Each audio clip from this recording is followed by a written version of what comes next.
All right, one thing I want to talk about, there was an interview with AJ Styles, and they said, you know, what separates you from the WWE? And he said that we go out there in the ring and we deliver. We do moves that you've never seen before. In the WWE, it's about headlocks and arm drags.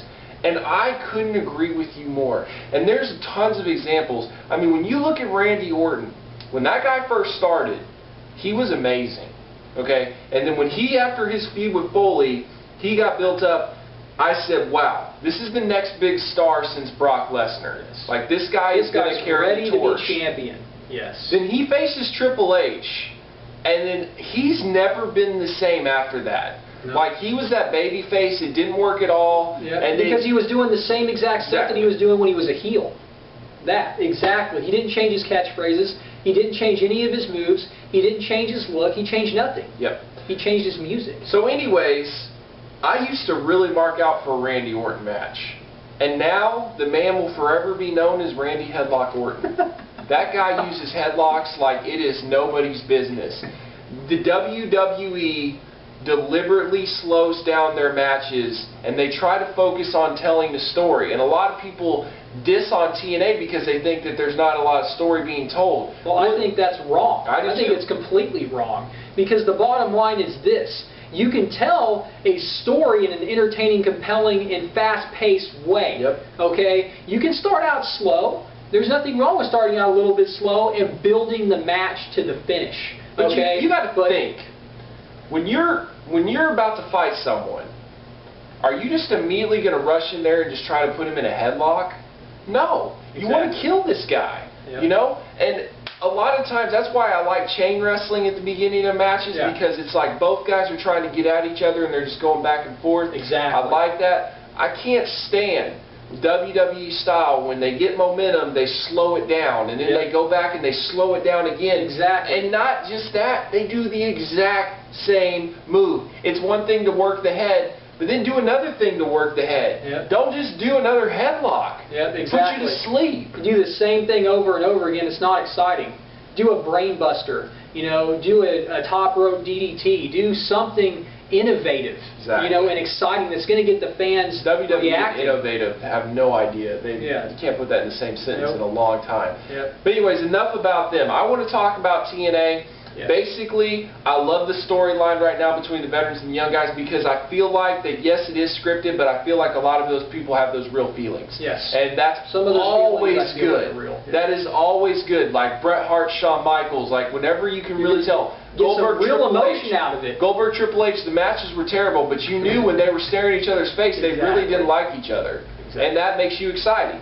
You know, so my thing is right now, TNA is very exciting right now. I'm really liking this storyline. The biggest thing with TNA is that people say is it's like it doesn't make sense, or there's too many gimmicks and all that stuff. Too many run-ins, and I'll agree. I completely agree. I agree with Kurt Angle's article that he did in the UK Sun. I agree with that. Yep. But here's the thing. All TNA has to do is say, okay, less gimmicks.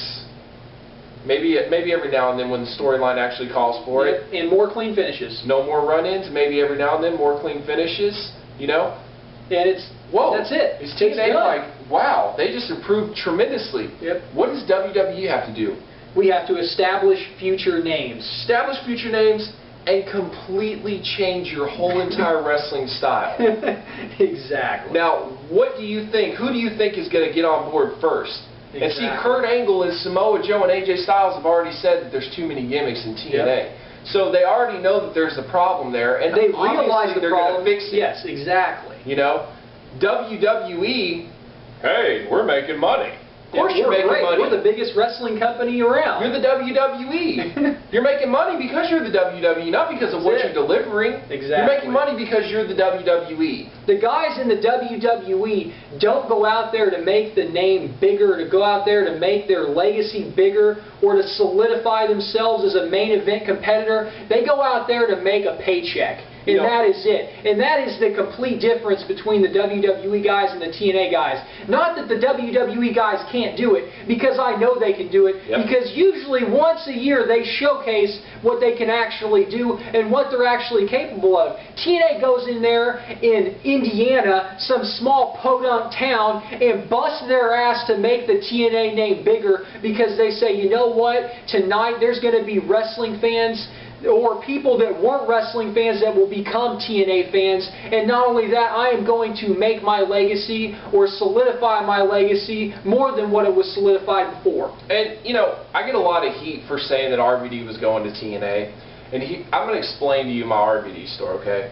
In ECW, I loved RVD. I thought the guy was amazing. He totally separated what was different from other wrestling. He brought athleticism to hardcore like nobody had ever done before, and it blew me away. I always liked his style. I thought RVD was awesome. You know, never into the weed, pot, smoke thing. I think that's for garbage, white trash. But anyways, my whole point is that when RVD decided to go to WWE because ECW went out of business, he had no other choice. The guy's passion died. And when I found out, like after he left the WWE completely and started doing these interviews, the guy's flat out saying, "Look, I don't go out there to have the best match of the night anymore. I go out there to get a paycheck." That's what he said. Yeah. Okay?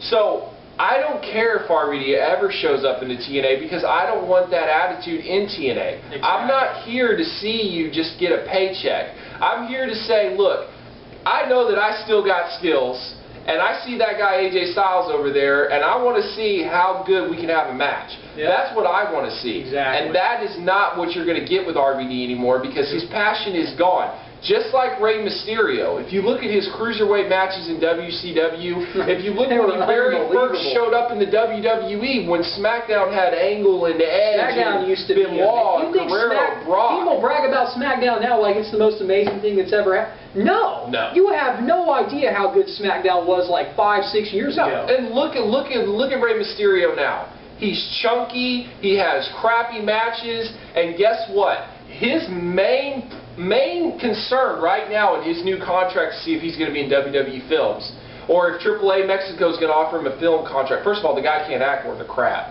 Second of all, the guy's in there for a paycheck. Exactly. This is what I'm saying. The WWE has taken the love and the passion of this business and made it into such a business that they don't even care about their performance anymore. Yeah. And who wants to watch that? Yeah. And I really feel like in TNA, if you don't perform, there's the door. Yep. Ask Black Rain. Ask Relic. You know, ask Test. Yep. That is the whole bottom line.